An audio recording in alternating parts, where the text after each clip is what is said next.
Welcome back to Piers Uncensored, live from New York City. Well, British Iraqi rapper and pro-Palestine activist Kareem Dennis, better known as Lowkey, has been a powerful and influential pro-Palestinian voice before and during this conflict. The official version of his track Terrorist was taken off YouTube after the Hamas attacks on October the 7th, 14 years after its initial release. He's been highly critical of what he says is media bias and accused me of taking a pro-Israel slant on this show. Well, I'm joined now by Lowkey, who's at our London studio. Lowkey, thank you very, very much indeed for joining me. I appreciate it. Thank you for having me, Piers. I mean, on the issue of whether I'm pro-Israel, I don't have a horse in this race or this war. I try and be balanced. I try and have all kinds of views. I think we've had more pro-Palestinian people on this show in the last 2 weeks than any other news show in the world, and they've been getting huge audiences. So I would take issue with that charge that somehow I'm slanted one way or another. I think this whole thing is a complete tragedy. I know that you've been committed to the plight of the Palestinians for a long time, going back at least 15 years from what I can see in terms of you travelling to Gaza. What was your reaction when you first heard about these attacks on October the 7th? Well, let's be clear. Reading the testimony of survivors of October 7th from Kibbutz Be'eri, like Yasmin Porat, was extremely harrowing. What she alleges is not only that her husband was killed in the initial takeover, but also she then says that the Israeli military tanks fired on the room where the hostages were, killing 12 Israeli civilian captives. We have also seen fantastic work in the Haaretz newspaper by Amos Harel, where he speaks at length about Brigadier General Rosenfeld, who was in charge of the Haaretz crossing. Now, when this military base was taken over, what he says, Amos Harel in Haaretz, the well-known Israeli newspaper, he says that Rosenfeld, when he realized that the base was overtaken, called in an airstrike. This is in Haaretz. These are not my words. These are the words of Amos Harel.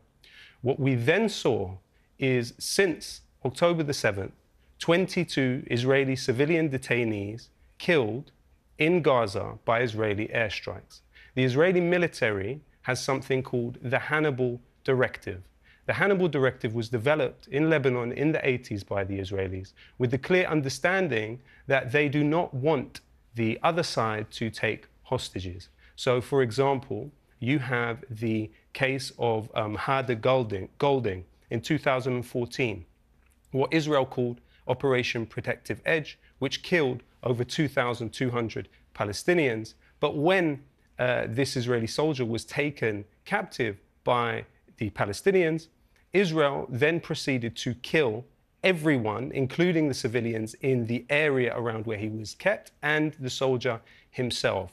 So what Israel has, unfortunately, is a policy of killing captives. If you look at the case of Gilad Shalit, this was an Israeli soldier. All right, listen, allow me to finish. Allow me to finish. Well, and don't you can't interrupt just me. keep talking. You can't keep talking. No, I have one last point to make, and I hope that right. you'll allow me to make it. In the case of Gilad Shalit, what happened was one Israeli soldier led to 1,000 Palestinian prisoners being released. There is a clear understanding within the Israeli military and political elite that they do not want people to be kidnapped. So therefore, they unfortunately, as history has shown us and as the directive within the Israeli military shows, they take action to kill their own captives that have been taken by the other side. Right, let me respond to you. You tweeted on October the 7th, the arrogance to believe you could keep 2 million trapped in an open-air prison indefinitely, ...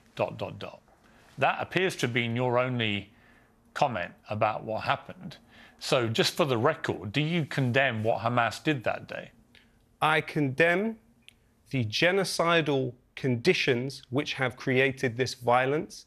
Every heartbeat, every human heartbeat is sacred to me. And that is what has compelled me to work as I have for the last 15 years to save lives, and stop people dying, Piers. But that wasn't my question. No, we do not have a clear picture of what happened on October 7th because, unfortunately, too much of the media has relied on the Israeli military talking points which are given directly to them. Until neutral observers, are able to establish the facts of October 7th, I will not allow the talking points of the Israeli military to become dominant of what happened on that day. Palestinians are subject to a genocidal war. Collective punishment in Gaza is real. Let me respond. You are the only pro-Palestinian person I've had on the show in 2 weeks who has tried to make out that this just didn't happen on October the 7th, or somehow was perpetrated by Israelis. You are misrepresenting what I am saying. Well, I've got 2 questions. They're very straightforward. Do you believe that 1,500 people were slaughtered, including 260 people at a music festival? You're a musician. And secondly, do you condemn the people who did it? They're not difficult Piers, questions. I would like to quote something that you just said to the former spokesperson for the IDF. This was your exact sentence not long ago. You said, it's difficult to tell between combatants and non-combatants. So the implication of what you said was somehow it was understandable that Israel has killed a Palestinian child every 15 minutes in Gaza. I didn't say that. For the last... No, but somehow they couldn't tell that those children were not combatants, according to you. No, I didn't say that. It's understandable.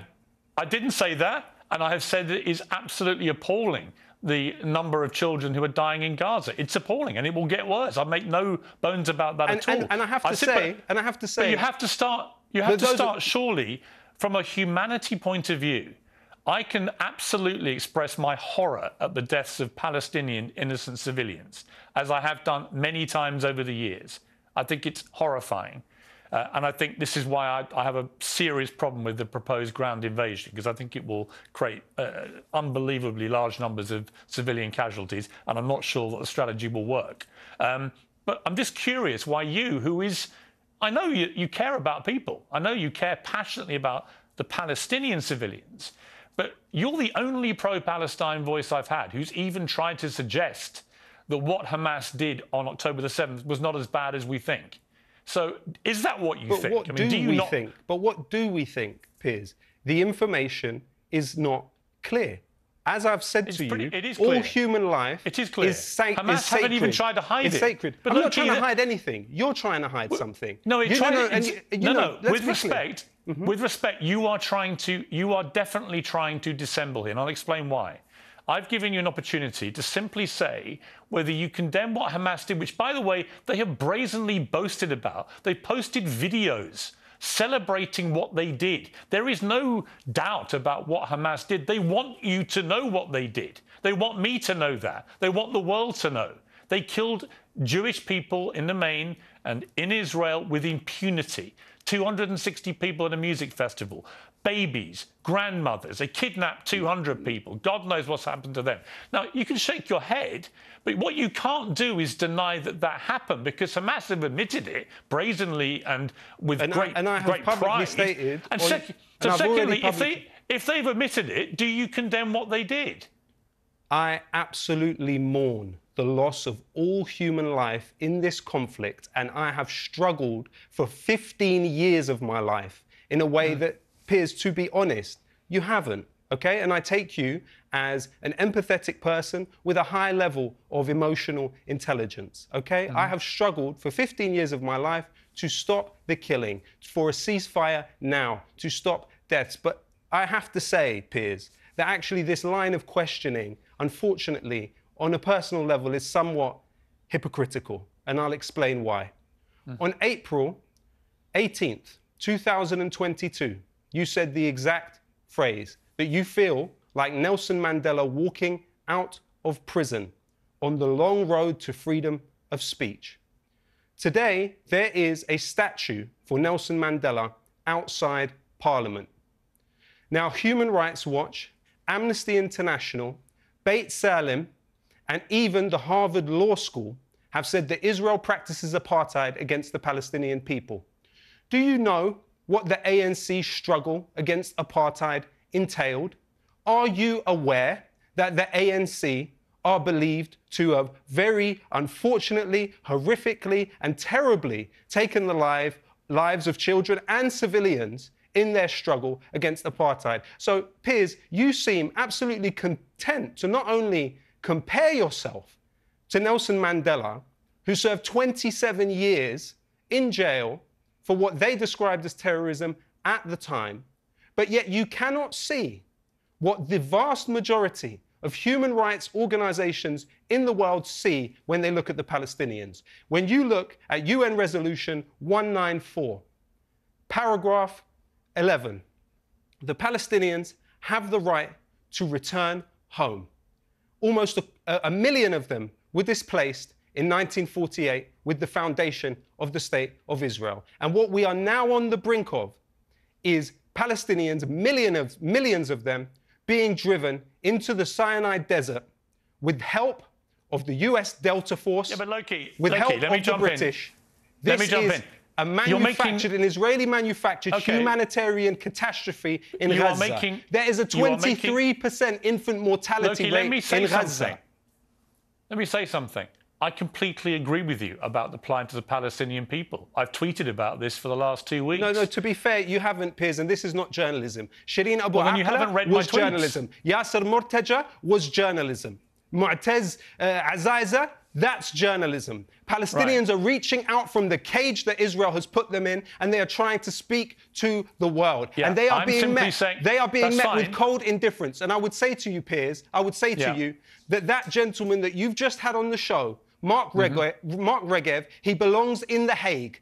David Petraeus, you know, Piers, you made your reputation as opposing the invasion of Iraq.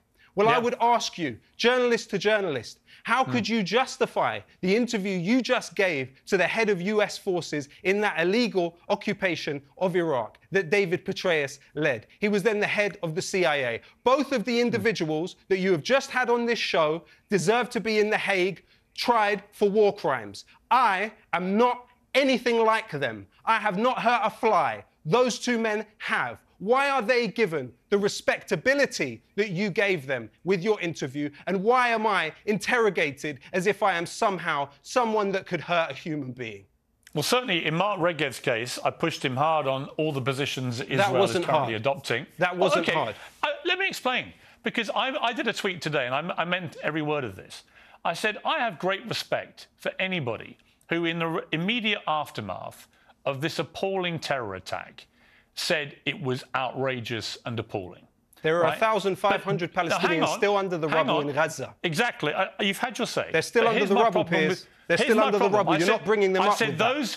I said those whose instinctive reaction was not to feel that, and I think you're one of them, because your reaction was to say the arrogance to think you could keep 2 million people trapped in an open-air prison indefinitely, as if somehow that justified what happened that day. Piers, it didn't justify what happened that day. You know exactly what you're doing. And you should be able... The point when that tweet was sent, you had not seen anything had happened.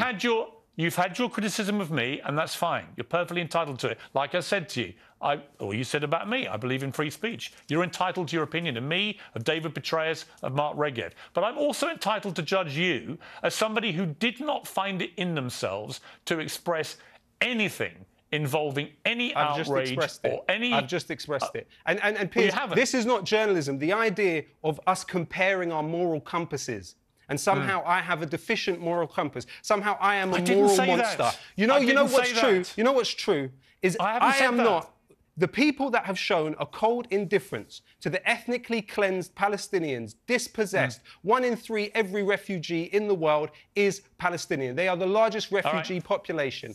Those who have turned a blind eye to their suffering are those that need to be seriously interrogated about their moral compass. And I would ask you before we end the show, I would ask you that I am able to read out the names of the 20 Palestinian journalists that have been killed in Gaza. I haven't got time because I have 2 more guests. So you're censoring to have 8 minutes for them. We have 4 left. It's 20 journalists, so I'm being censored now. And I'll tell you something else. You're not being censored. This badge, zoom in on this badge. This badge was given to me by an employee of this building who said they were told they could not wear this badge because it was the Palestinian flag. You talk about uncensored. This is censored. This badge was banned from an employee in this building. I have told nobody they can or can't wear a badge. So that's a ridiculous thing to say. I'm in New York. But good to see you, Lowkey. I appreciate you coming on the programme.